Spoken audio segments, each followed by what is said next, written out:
परिचक्षते। बिमला जी।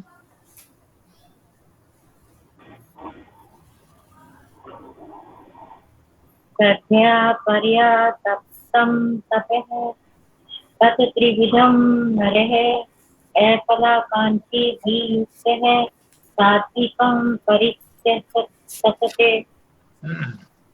स्वस्तिका जी 17वां श्लोक का पाठ चल रहा है, आप करेंगे? हाँ जी। श्रद्धया पर्यातप्तं तपस्तत्त्रिविधं नरैः अफलाकाङ्क्षिभिर्युक्तैः सात्विकं परिचक्षते।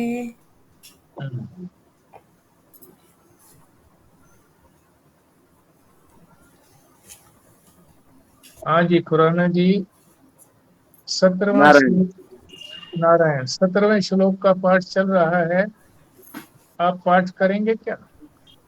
नहीं, पाठ नहीं कर पाऊंगा जी इसमें। अच्छा जी, अर्थ समझते हैं। श्रद्धया पर्या, पर्या का अर्थ है परम, परम श्रद्धा। तप्तम, परम श्रद्धा रख करके जो अनुष्ठान किया जाता है, तप्तम माने तपना, अनुष्ठान करना। तप है तत्व, उस तप को 3 प्रकार का तप कहा गया है।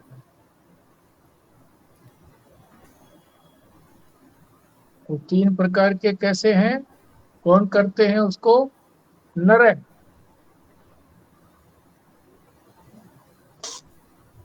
नर करते हैं।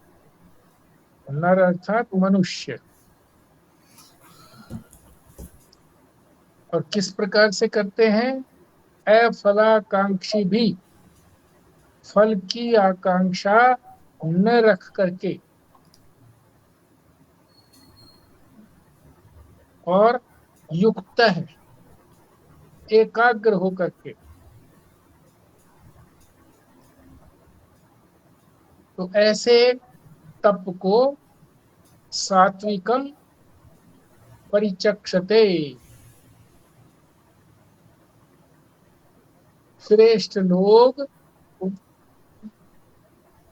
सात्विक तप कहते हैं।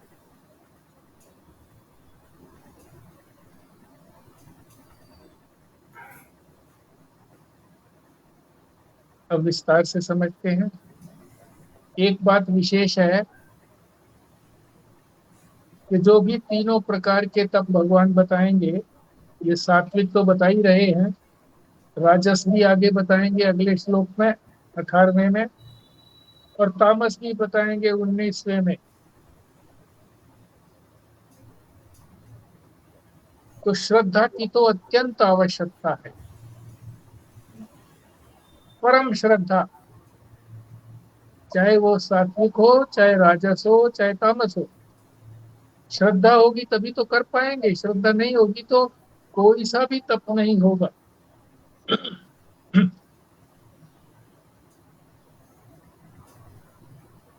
पर जो सात्विक तप है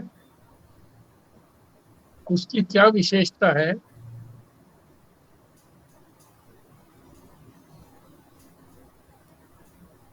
उसमें ये श्रद्धा होगी तप करने वाले की कि परमात्मा प्रसन्न हो।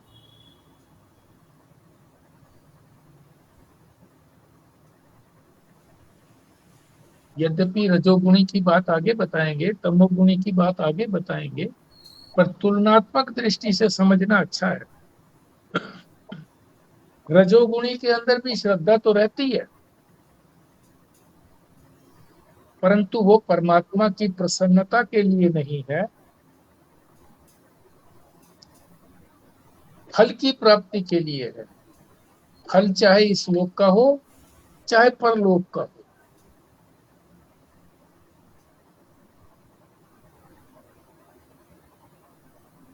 फल क्या होगा? सम्मान मिले मुझे, सत्कार मिले, लोग मुझे बहुत अच्छा समझे, ये रजोगुणी तप कहलाएगा।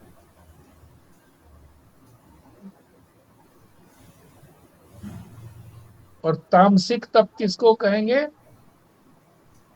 जिसमें दूसरे को कष्ट हो। श्रद्धा तो इसमें भी होती है, तभी तो तप करेगा वो। किस प्रकार का तप करेगा कि उस तप से दूसरे को कष्ट हो। और प्राय दूसरा कौन होते हैं? जो सात्विक होते हैं, उनके प्रति ही द्वेष होता है। उनको जितना कष्ट हो तो ये समझते हैं कि वो तप हमारा सफल होगा।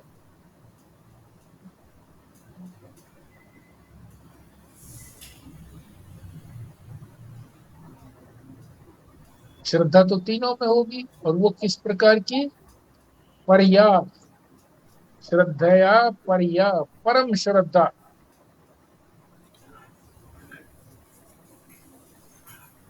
अगर श्रद्धा नहीं होगी तो ठीक प्रकार से कर नहीं पाएगा तप को। तो श्रद्धा तो है ही तीनों प्रकार के तपों के अंदर। पर अंतर क्या है कि सात्विक तप में परमात्मा प्रसन्न हो,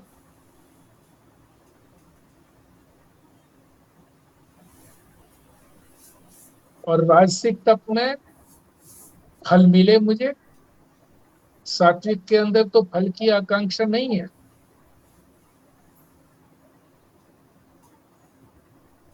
और तामसिक में फल तो चाहता है वो भी, पर वो दूसरे को दुख हो। सात्विक लोगों को, श्रेष्ठ लोगों को दुख हो, ऐसा वो समझता है। तो ये तप करेगा कौन? जब तक करने वाला नहीं होता तो कोई भी कार्य नहीं होता। न तप होता, न यज्ञ होता, न दान होता, न कोई क्रिया होती। करने वाला होना चाहिए। तो कौन करेगा तप? नरे, मनुष्य। किसी एक मनुष्य की बात नहीं है, मनुष्य मात्र, जितने भी मनुष्य हैं उन सब का अधिकार है। पर अधिकार तो दिया हुआ है, पर यदि कोई धर्म के विरुद्ध, धर्म के उद्देश्य से नहीं, धर्म के विरुद्ध कोई उद्देश्य रख करके दैवी संपत्ति वालों को दुख देता है, ऐसा तप करे तो उसको दंड भी दिया जाएगा।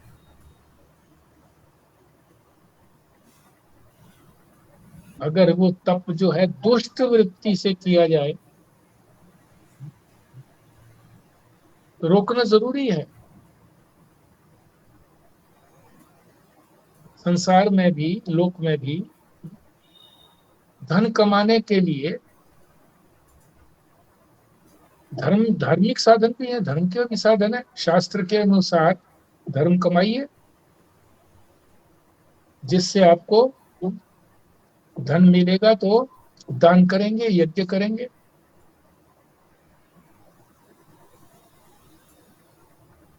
अगर कोई धन कमाता है, कैसे कमाता है? शास्त्र की आज्ञा के विरुद्ध। शास्त्र कहता है कि अपनी कमाई खाओ, और वो दूसरे की चोरी करता है।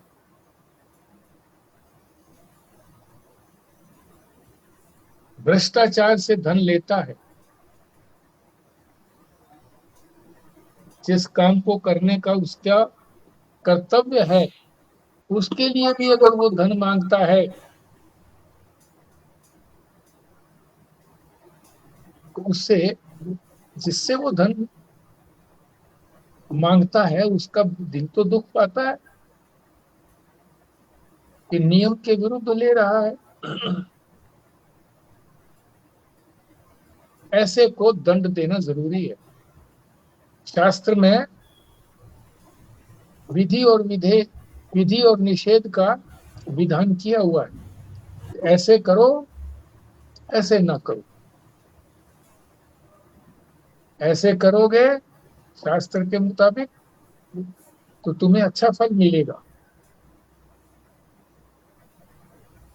स्वर्ग तक जा सकते हो, और विरुद्ध काम करोगे तो नरक में जाओगे, दंड हो गया उसको।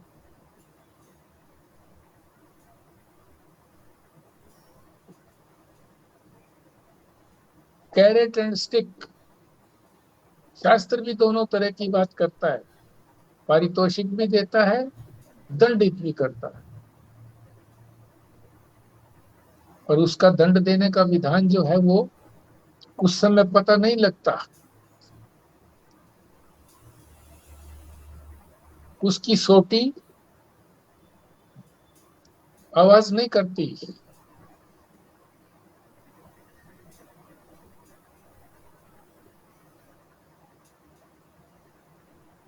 आगे बता रहे हैं कि ऐसा सात्विक तप कौन कर सकता है जो युक्त हो। युक्त का मतलब है जिसने अपने मन को एकाग्र कर लिया हो। तो एकाग्र करने के साधन प्राणायाम भी है, प्राण को रोक लिया तो मन भी रुक गया। और दूसरा है विवेक के द्वारा,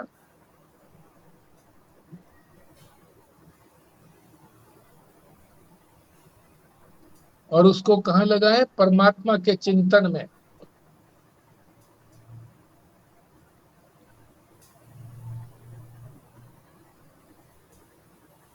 और जब तक ये पता नहीं होगा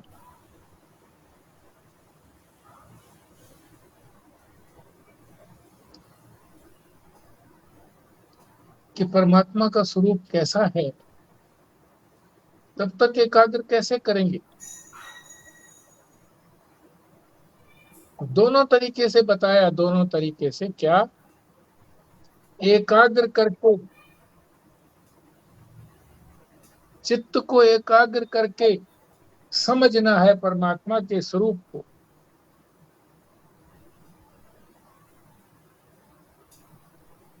क्योंकि एकाग्र किए बिना समझ में आएगा नहीं। बिना एकाग्र किए चित्त किसी का विक्षिप्त हो, उसमें मल हो, राग द्वेष काम क्रोध आदि हो, और उसको ये बताओ कि परमात्मा जो है वो सच्चित आनंद है, सुन भर लेगा पर उसके अर्थ समझ में नहीं आएंगे।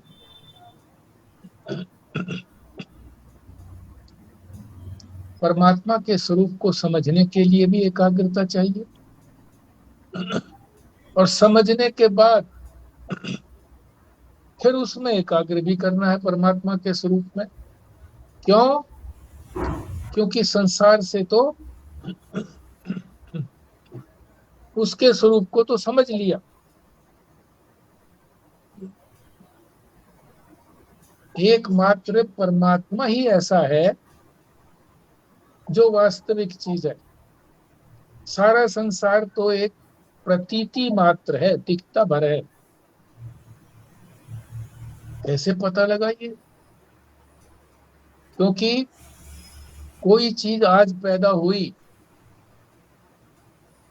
तो अनंत काल तक वो पैदा नहीं थी, उत्पत्ति हुई नहीं थी अनंत काल पहले, अभी उत्पत्ति हुई है।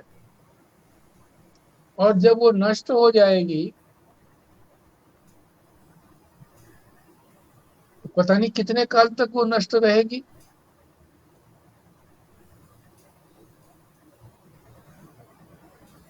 भगवान गौड़पादाचार्य ने, जो आदि गुरु शंकराचार्य के दादा गुरु थे, गौड़पादाचार्य, भगवान गौड़पादाचार्य, उन्होंने एक नियम बताया सिद्धांत बताया कि जो चीज आदि में नहीं है, शुरू में नहीं है कोई चीज, अभी पैदा हुई है, अंत में भी नहीं होगी,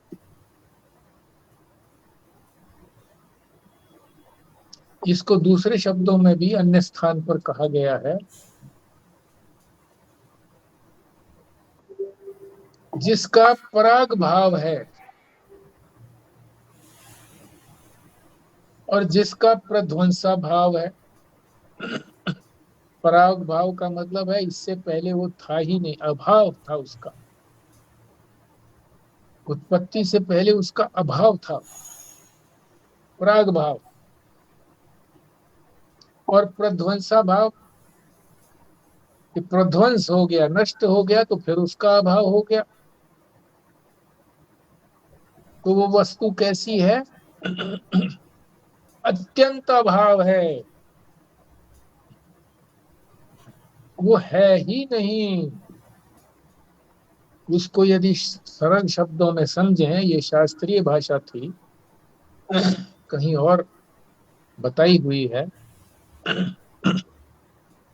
और संस्कार डालने के लिए बोल दिया गया है। प्राग भाव, प्रध्वंसा भाव, जिसमें ये दोनों हैं, दोनों जगह अभाव है। उत्पत्ति से पहले भी अभाव है, नहीं है चीज वो, नष्ट होने के बाद भी वो नहीं है, तो वो अत्यंत अभाव है उसका, वो है ही नहीं। इसको सरल शब्दों में कैसे कहेंगे? जो चीज आदि में नहीं और अंत में भी नहीं, तो वो मध्य में भी नहीं है, बीच में भी नहीं है।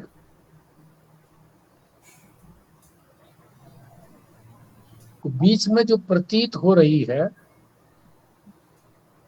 बिना हुए प्रतीत हो रही है, बिना हुए है नहीं पर प्रतीत हो रही है। कैसे समझेंगे इसको? है नहीं और प्रतीत हो रही है।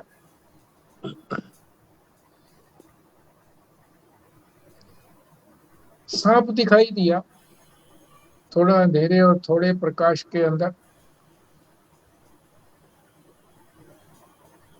जब दिखाई दिया, उससे पहले तो था नहीं ना, जब दिखाई दिया तो हुआ, पैदा हुआ, और फिर प्रकाश किया तो वो नष्ट हो गया। अब वो सांप नहीं रहा, क्या दिखाई दिया वहां पर? रस्सी दिखाई दी। तो जब वो दिख रहा था, उस समय भी नहीं था। जो चीज आदि में नहीं, अंत में नहीं, वो मध्य में भी नहीं है।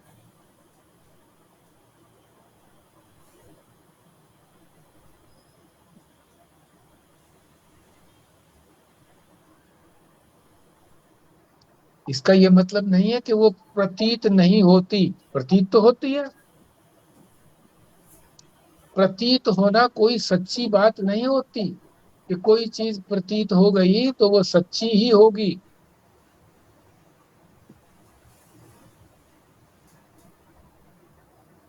कबीर भी कहते हैं, कबीर भगवान, जो दिखे सो माया, जो दिख रही है वो केवल माया है, माया का कोई अस्तित्व नहीं है। वो तो भगवान के ऊपर टिकी हुई है। जैसे पुरुष की छाया, वो तो पुरुष के आधार पर है, पुरुष है तो छाया है, छाया की अपनी कोई स्थिति नहीं है।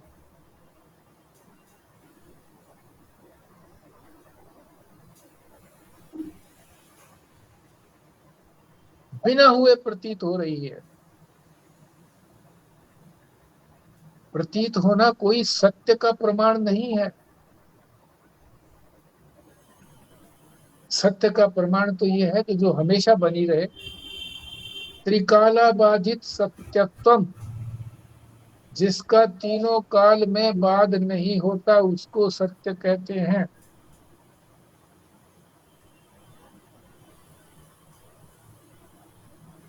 और जब हमने मन को एकाग्र कर लिया, जैसे कहा था, एकाग्र करके प्राणायाम से या विवेक से परमात्मा के स्वरूप को समझ लिया। क्या स्वरूप है? सच्चिदानंद। तो इस संसार का स्वरूप क्या है जो प्रतीत हो रहा है? इसका स्वरूप है असत जड़ दुख। असत है, जड़ है और दुख रूप है। और परमात्मा का स्वरूप सत चित। चित माने चेतन। उसके विपरीत संसार का जड़ बताया। और परमात्मा का तीसरा लक्षण आनंद। और संसार का बताया दुख, दुखों की खान है।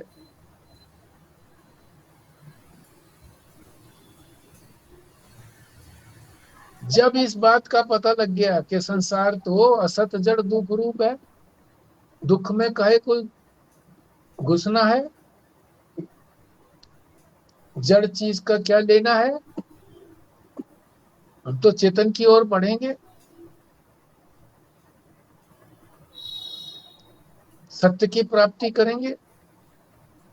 तो प्राप्ति क्या करनी है?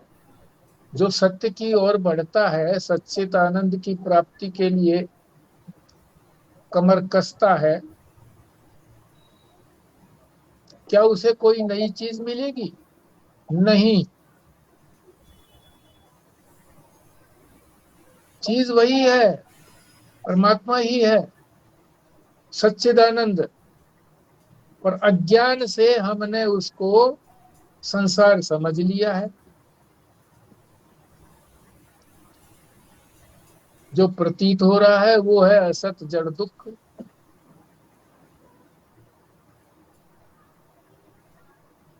असत जड़ दुख का प्रतीत होना कोई सच्ची बात नहीं होती।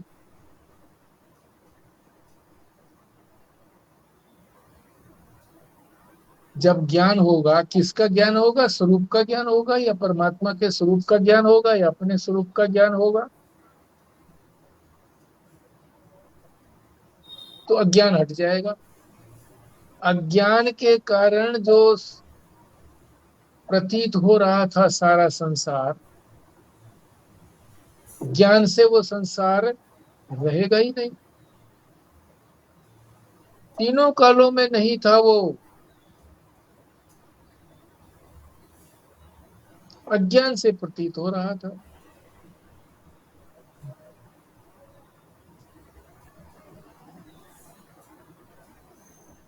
और ज्ञान होने से वो जो सच्चित आनंद रूप है, कोई नया नहीं आएगा अपना या परमात्मा का, उद्घाटित हो जाएगा, प्रकट हो जाएगा, हमको प्रकट हो जाएगा। जैसे प्रकाश ने रस्सी को प्रकट कर दिया। रस्सी तो पहले भी पड़ी थी, रस्सी को हम ठीक से नहीं देख पा रहे थे, तो हमने उसके अंदर सांप की भी कल्पना करी, माला की भी कल्पना करी, धरती में क्रैक की भी कल्पना की, डंडे की भी कल्पना की। कितनी कल्पना करते रहो, भ्रम भ्रम तो अनेकों हो सकते हैं। सच्ची चीज को ठीक से ना जानो तो अनेक भ्रम पैदा हो जाएंगे। भूत प्रेत आदि ये सारे भ्रम ही तो हैं। जब अपने मन को एकाग्र करके परमात्मा के स्वरूप को समझ लिया,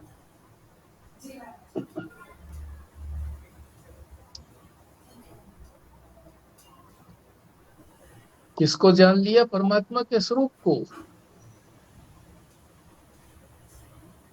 उसको जानने के बाद फिर ये जो भ्रम है, सारा संसार भ्रम ही तो है। संसार कहाँ रहेगा? था ही नहीं। न इसकी आदि है, न अंत है, न बीच में है, माया है। माया होती नहीं है, पर माया अनेक रूपों को दिखा देती है, भ्रम में डाल देती है, अघटित घटना घटा देती है, जो घटना नहीं हो घट सकती उसको घटा देती है, दिखा देती है घट गई।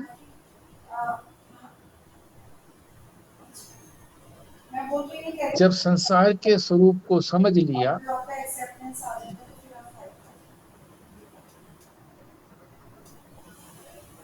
तो फिर एकाग्र करेगा किधर? मन को एकाग्र किधर करेगा? परमात्मा की तरफ। एकाग्र के अंदर एक और अग्र, एक को ही आगे रखेगा, हमेशा एक को ही आगे रखेगा। एक नाम किसका है? परमात्मा का। एक नाम परमात्मा का है।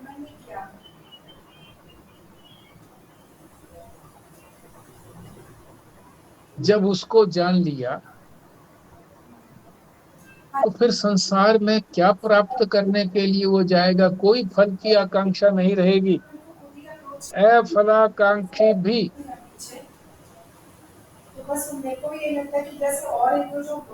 वो मनुष्य, वो नर, फिर जब उसने जान लिया कि इसमें कोई सार नहीं है संसार में, तो उसकी आशा क्यों करेगा कि उधर से मुझे कुछ मिलेगा? पता लग गया कि मिलेगा तो दुख मिलेगा, मिलेगा तो जड़ता मिलेगी। जड़ किसी का कभी होता नहीं है। पैसा जड़ है, क्या वो हमारे पास बना रहता है? नहीं बना रहता। दूसरे की जेब में चला जाता है, क्या उसकी जेब में बना रहेगा? नहीं बना रहेगा।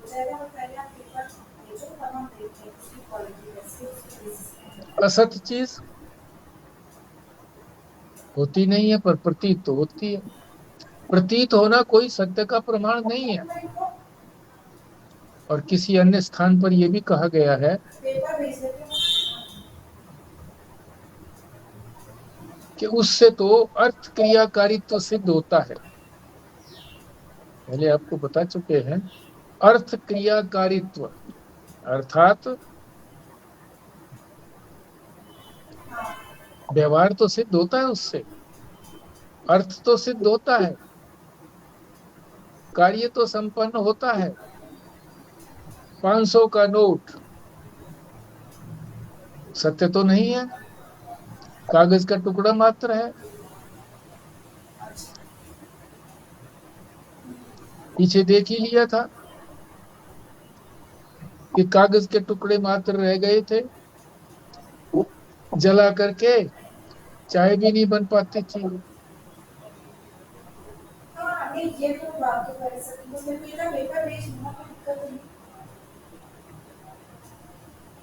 काम तो फिर सिद्ध हो जाता है 500 के नोट से।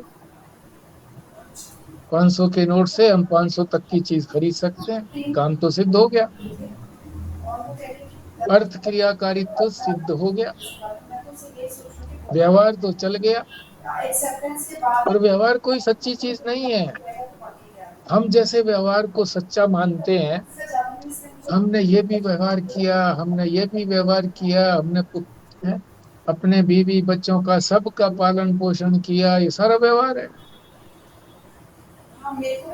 ये किया, वो किया, रिश्तेदारों का ये किया, सारा व्यवहार है।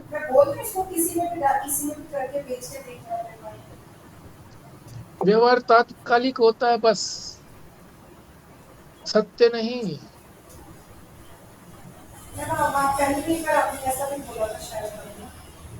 तो फिर संसार से वैराग्य हो जाता है। जब इस बात को जान लेते हैं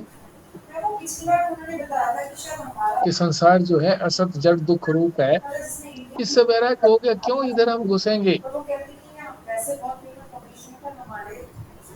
वैराग्य हो गया तो सुख की अभिलाषा रही नहीं वहां से, फलाकांक्षा समाप्त कि वहां से मुझे कुछ मिलेगा। और कहाँ मिलेगा? मुझे भी लग रहा है कि इतनी अच्छी और परमात्मा में मिलेगा, क्योंकि वो आनंद का भंडार है। हमारी कठिनाई सबसे अधिक यही है कि हम संसार को क्योंकि मैं हमारे को प्रॉब्लम नहीं कि हमारे हाथ में कुछ नहीं बचा है और मतलब मेरे को समझ दुख रूप नहीं समझ पाते। हम समझते हैं ये हमारे काम का है, महत्व का है, इससे ये काम सिद्ध होगा, इससे ये काम सिद्ध होगा, इसीलिए वैराग्य नहीं कर पाते। वापस का लिखा बाकी तो वापस के वैराग्य हो गया तो महाराज जी ने कहा है 80% काम पूरा हो गया। वहीं तो अटके पड़े हैं, और क्या। इसका कोई मीनिंग तो नहीं फिर मन जाएगा किधर, उधर तो जाएगा नहीं। एक ही रह गया उसके पास, परमात्मा। संसार तो अनंत है, परमात्मा तो एक है। क्या कोई बाकी या फिर मेरे पास तो वही वाला है ना कि बताओ तो 1.5 लाख का शुगर दो फुट है तो वो ये समझ लेगा कि संसार का कोई भी पदार्थ इच्छा के योग्य ही नहीं है। और एक और भी ना मुझे वो भोग दे सकता, संतुष्टि नहीं दे सकता। भोग की प्रतीति होती है कि मुझे सुख मिला, पैसे तो बहुत ज्यादा है सुख की प्रतीति होती है, सत्य की प्रतीति होती है, तो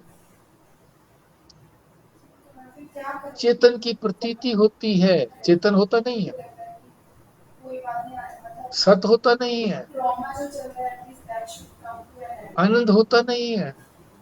अपने शरीर से ही अनुमान लगा लो। हमारा शरीर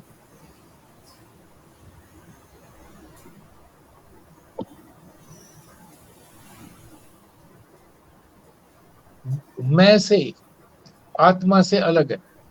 आत्मा से जो भी अलग होता है वो न सत हो सकता, न चेतन हो सकता, उसमें तो एजुकेशन भी न आनंद हो सकता। फिर हमें इसमें सच्चाई क्यों लगती है? संसार में सत्यता क्यों मालूम पड़ती है? हाँ उसमें उसका भी प्रतीत होती है बस, स्क्रीनशॉट भ्रम होता है सत्यता का। चेतन मालूम पड़ता है, ये शरीर तो जड़ है, चेतन मालूम पड़ता है। अरे उसी की चेतनता से यहाँ पर उसकी चेतनता का परछाई पड़ी, तो भ्रम ये हो गया कि ये चेतन है, इसके ना क्या बात भ्रम हो गया। के साथ साथ इसके अंदर फिर को इन्होंने इसमें सुख क्यों लगता है? उसी के आनंद की एक बूंद इस सारे संसार के अंदर फैली हुई है। आनंद समुद्र की एक बूंद सारे संसार में फैली हुई है। एजुकेशन लिखा हुआ है उसी एक बूंद में सभी कह रहे हैं कि हमको सुख मिल रहा है, सुख मिल रहा है। इस फोकस कंटेंट का पेज वो इस दुख ही मिल रहा है, सुख कहाँ मिल रहा है? और मैम ये बहुत अच्छा डाइसेक्ट अधिक समय दुखी रहते हैं। अच्छे अच्छे लोग मतलब ऑनेस्ट करते हैं इन्होंने एक दो एडवोकेट बच्चों का भी कराया उन्होंने तो पदार्थों से, जब संसार के पदार्थों से इष्ट बुद्धि हट जाएगी कि ये मेरी चाहत की वस्तु है, प्रिय बुद्धि हट जाएगी कि ये मेरी प्रिय है, नहीं, इष्ट तो मेरा कौन है? परमात्मा। प्रिय कौन है? मेरी आत्मा। तो हमारी वृत्ति एकमात्र परमात्मा में ही केंद्रित होगी।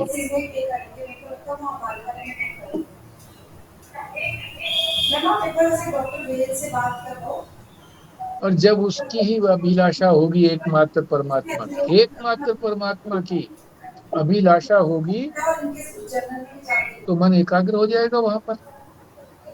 एकाग्रता में यही तो बाधा होती है कि उधर आकर्षण लगता है संसार में। संसार से फल की आकांक्षा हट गई तो एकाग्र हो जाएगा मन परमात्मा में, एक को आगे रखेगा, एकाग्र।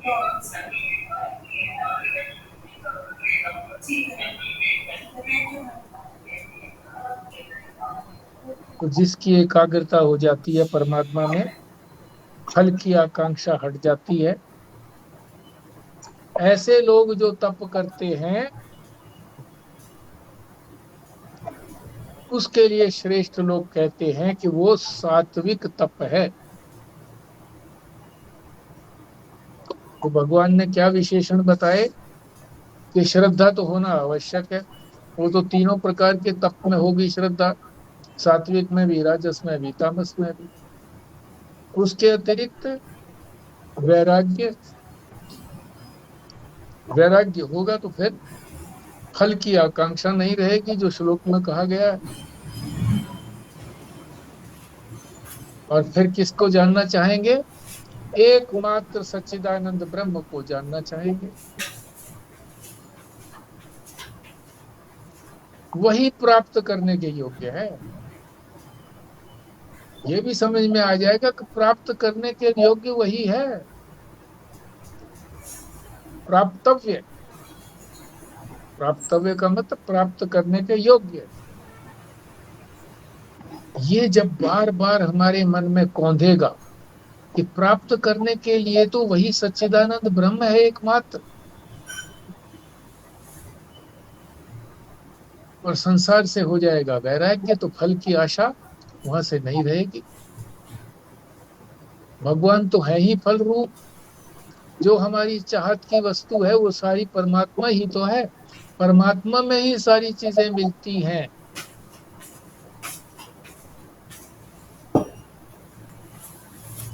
तो सिद्ध में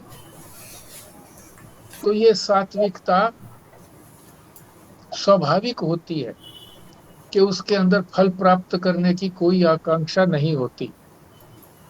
परमात्मा में ही एकाग्र रहता है। कौन? सिद्ध। पर साधक, हमारे जैसे साधकों के लिए प्रयत्न पूर्वक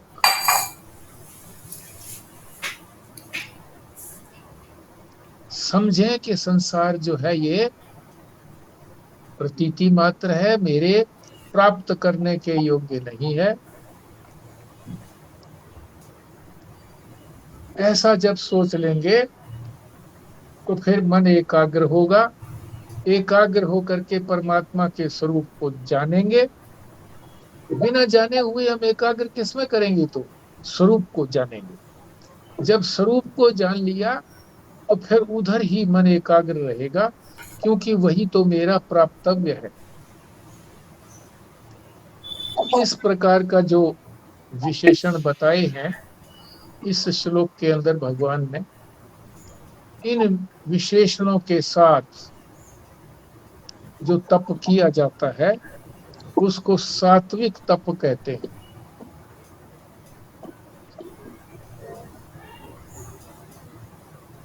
यहाँ अलग अलग बताने की जरूरत नहीं थी, शारीरिक, वाचिक, मानसिक बताने की जरूरत नहीं। वो तीनों प्रकार के तपों के अंदर इस प्रकार की भाव रहेगा, तभी वो तप भी सफल होंगे। तो ये हमारा 17वां श्लोक संपूर्ण होता है। अब आपके लिए पर्याप्त समय है, इसमें से शेयर कीजिए। ये तप कैसे किया जाता है? मतलब ये वाला नहीं, या कोई भी तप कैसे किया जाता है? हाँ जी, बताएंगे कोई आप में से?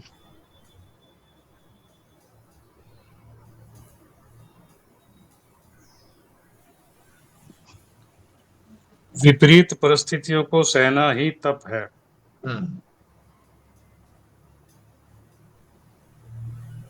और कोई बोल रहे? शास्त्र अनुसार जीवन व्यापन भी तप है। बिल्कुल ठीक कहा।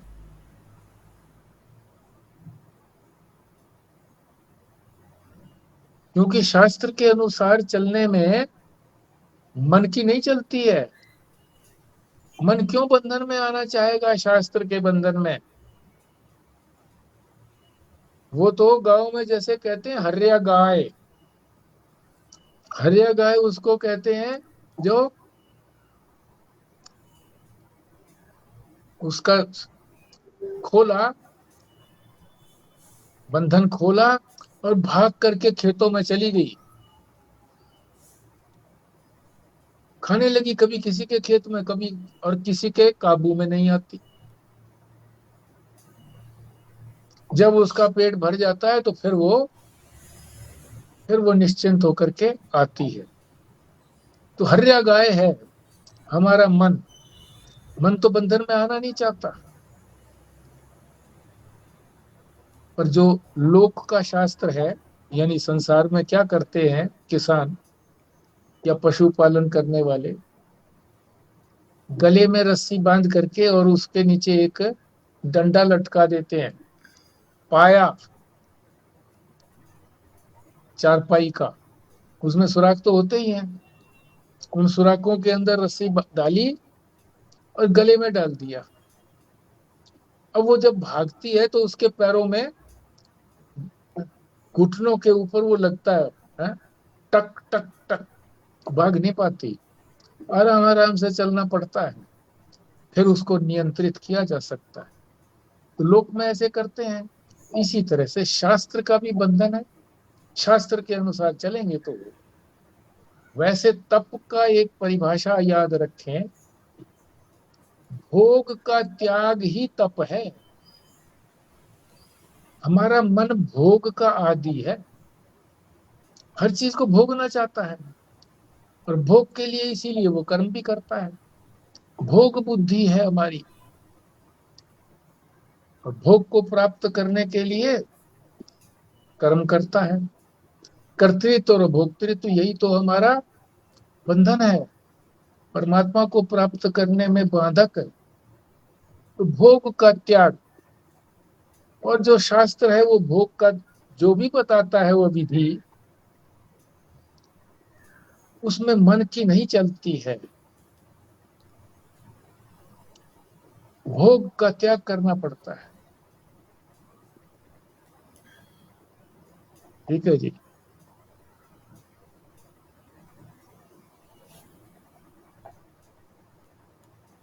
जैसे आप कुछ एग्जाम्पल बताओ कि अगर गृहस्थ में रह के क्या ऐसी चीजें किनका भोग छोड़ा जाए, किन चीजों का? क्योंकि खाना पीना ओढ़ना पहनना ये सब तो जरूरी है समाज में रह के। करते रहो, इसको कौन मना करता है। हाँ जी बोलिए।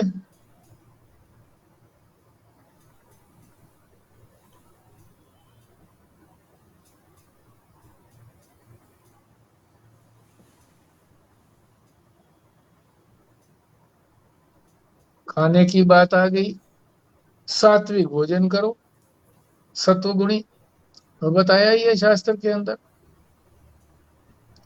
सत्वगुणी अगर रुचि नहीं है, रजोगुणी रुचि है, तो धीरे धीरे उसको पलट करके सतोगुण में ले आओ, सतुगुणी रुचि बनाओ। खाने की बात हो गई, पहनने की भी बात है।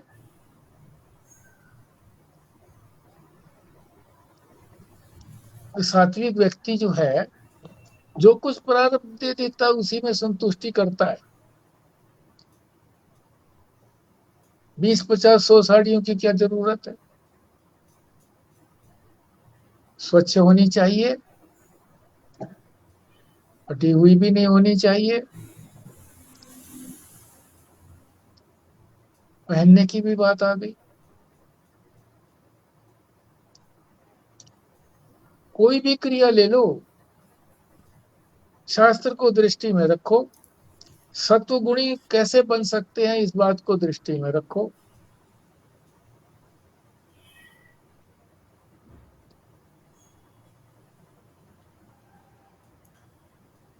जितने भी सद्गुण हैं उन सारे सद्गुणों को अपनाओ। योग में भी जैसे बताया, सत्य, अहिंसा, आस्ते, अपरिग्रह, इसको भी हम कर चुके हैं अच्छी तरह से।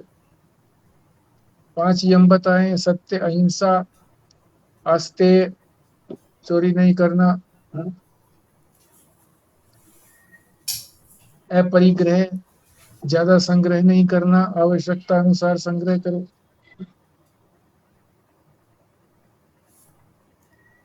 ब्रह्मचर्य, ब्रह्म के आचरण में रहो।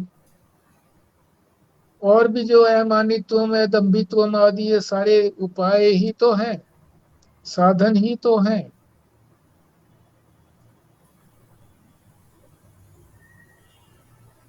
तेरहवें अध्याय में ये बताए हैं, 15वें अध्याय में भी बताए हैं।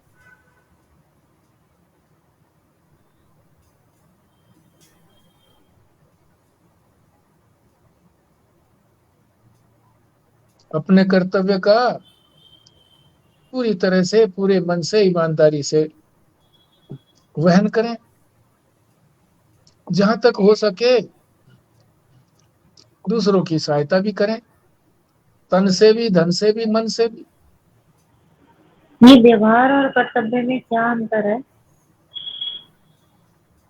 व्यवहार होना ही कर्तव्य पूर्वक चाहिए, तभी वो व्यवहार कहलाएगा, नहीं तो वो दुर्व्यवहार हो जाएगा। धर्म के अनुकूल व्यवहार करना ही कर्तव्य कहलाता है।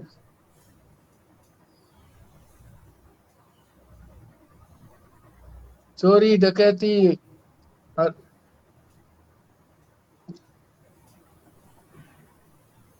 वो भ्रष्टाचार, ये सारी चीजें अगर करते हैं तो इसको थोड़ी कहते हैं कोई ये व्यवहार कर रहा है आदमी।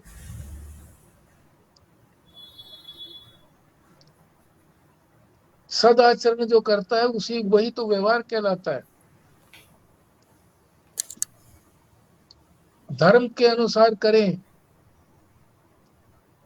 धर्माचरण, ये एक सीढ़ी बनती है परमार्थ मार्ग में आगे चढ़ने में। हम ऐसे भी कह सकते हैं कि जो कर्तव्य हैं वो बहुत कम है हमारे, पर जो व्यवहार है वो हमने बहुत ज़्यादा फैलाया हुआ है। हम बहुत बिल्कुल ज़्यादा ठीक बात व्यवहार है। करते हैं, कर्तव्य तो बहुत कम है हमारे, जो पूरे भी हो जाते हैं पर व्यवहार चलता रहता है। हाँ, कर्तव्य पूरे हो जाते हैं, कर्म समाप्त नहीं होते, कर्तव्य समाप्त हो जाता है। कर्तव्य तो सीमित बताए हैं ना परमात्मा ने, और कर्म तो हमारे असीमित है, पदार्थ असीमित है। तो उनके साथ व्यवहार करना ही तो कर्म कहलाता है, तो असीमित है वो पूरे नहीं हो सकते।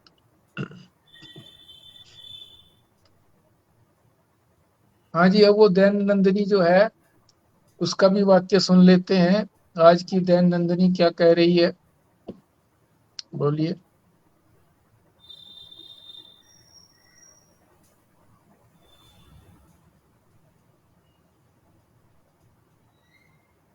अपने पास रखा करें, उसका भी विश्लेषण करना चाहिए, समय मिले तो उसका विश्लेषण भी हो।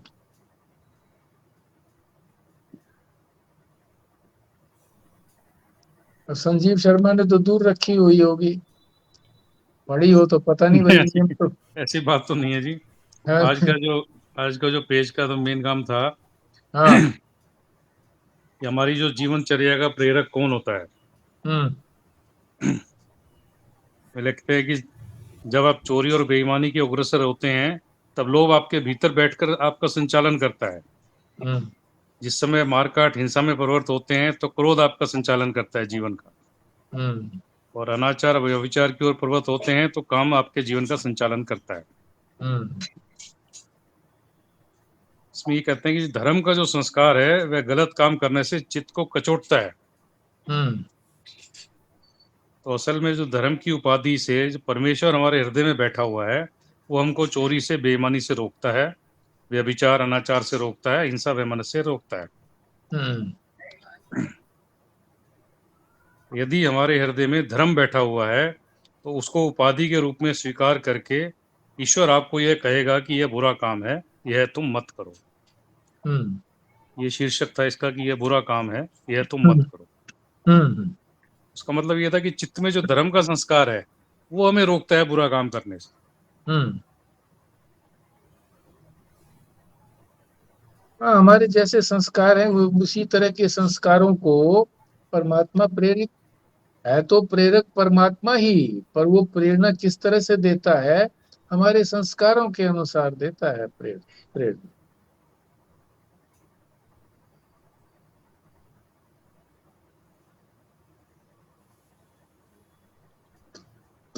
आप कहेंगे कि हमारे संस्कार तो बहुत है, पता नहीं कौन से संस्कारों को प्रेरित करता है, उसमें वो पक्षपात भी होगा। जिसको ऊपर उठाना चाहेगा वो वैसे ही संस्कारों को प्रेरित करेगा, ऐसा नहीं है। जो संस्कार अब फल देने के लिए तैयार हो गए हैं प्रारब्ध के अनुसार, उन्हीं संस्कारों को वो प्रेरित करता है भगवान। अब इसमें ये ये बात आई ना कि धर्म अगर हृदय में बैठा हुआ है, हम्म अगर किसी ने सदविचार किया है, शास्त्र का किया है, सत्संग किया है, बुद्ध पुरुष का संग किया है, तो उसके जो संस्कार धर्म के जो पड़े हुए हैं, वो हम्म, कई बार उनको रोकता भी है कि भाई नहीं, ये बुरा काम है, ये मत करना, रुको। जैसे क्रोध हाँ तो आया, बट तुरंत वो हम्म, बोलता है करके, नहीं नहीं भाई, गुस्सा करना, क्रोध ठीक नहीं है ये। हाँ क्योंकि उसमें धर्म के, उसके चित्त के अंदर धर्म के संस्कार बैठे हुए हैं अभी। हम्म, अगर धर्म के संस्कार नहीं बैठे हैं तो वो प्रवृत्त होगा ही उसी में। ठीक बात है। तो मेन बात ये है कि अपने जो संस्कारों की जो बात कर रहे हैं, कि धर्म के संस्कारों को अपने चित्त में बैठाएं, ताकि वो समय आने पर रोक देगा तुरंत। हम्म क्योंकि यदि हम फिर भी कर्तव्य, करेंगे तो गलानी उत्पन्न होगी। हाँ बिल्कुल ठीक बात है, ग्लानि उत्पन्न होगी। तो उस समय तो हो गया, आगे फिर नहीं होगा। ग्लानि उत्पन्न होगी तो आगे नहीं होगा।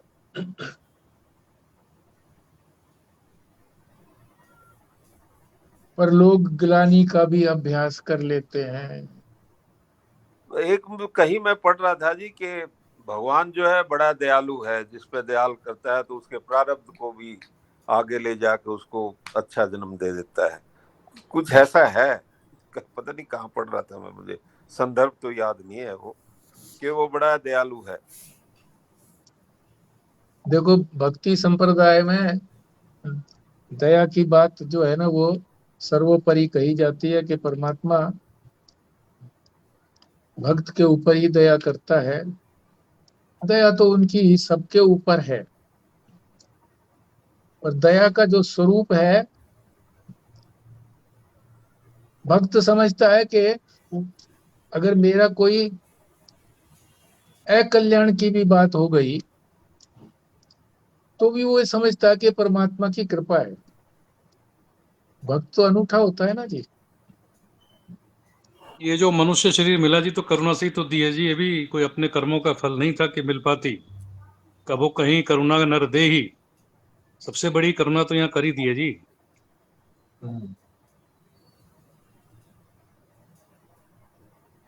प्रारब्ध से प्राप्त हुआ ना जी। प्रारब्ध में प्रधानता किसकी होनी चाहिए?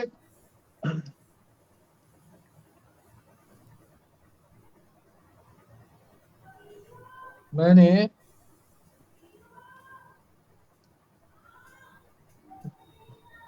दंडी स्वामी हंसानंद जी को भी बहुत सुना है। 2 नंबर की कुटिया में रहते थे ऋषिकेश के अंदर। दिल्ली में आते थे बोंटा के अंदर, दिल्ली यूनिवर्सिटी में। उनके भी नोट्स बनाए हुए हैं।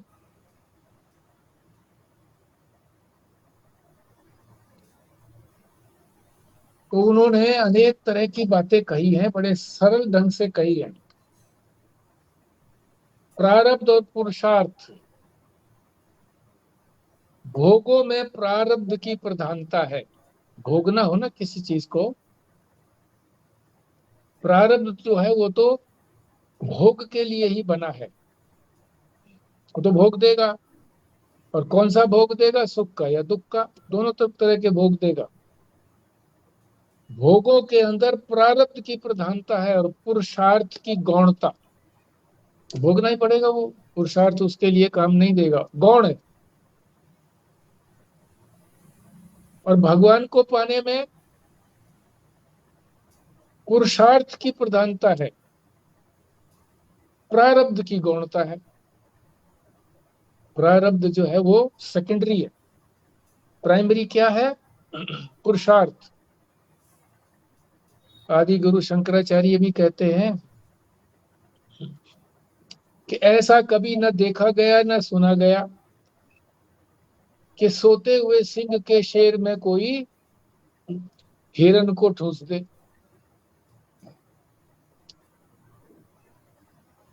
तो पुरुषार्थ करता वो,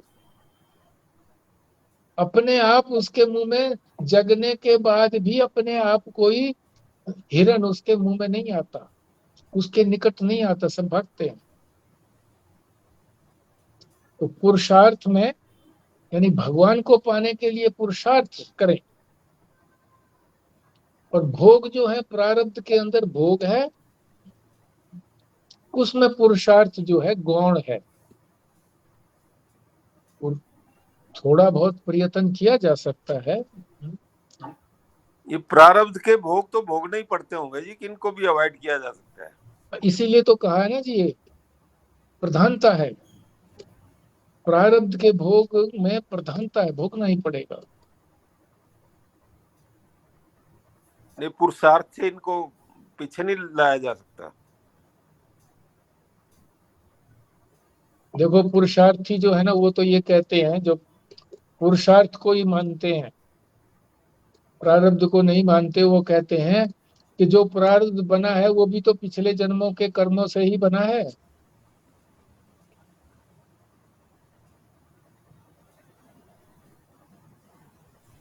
पर हमारे इस जन्म के अच्छे काम जो है वो उनको थोड़ा सा सिंपल कर देते हैं। इसको सिंपल भाषा में कहूँ, जैसे हम बारिश हो रही है तो हमें बारिश में बाहर तो जाना है, लेकिन छतरी लेकर के जाएं तो हम थोड़ा सा बच जाते हैं। तो शायद ये जो हमारे प्रारब्ध है, उनको यदि हम इस जन्म में अच्छे कर्मों से कुछ करें तो उनको पार तो करना पड़ेगा, पर हमें उसमें सहायता मिलेगी, वो इजी हो जाएंगे करने के लिए। ऐसा मेरा मानना है। हाँ नहीं, बिल्कुल ठीक कहा आपने। इसीलिए तो गौण कहा ना, ये तो नहीं कहा कि बिल्कुल रोल नहीं है, रोल तो है पर सेकेंडरी रोल है।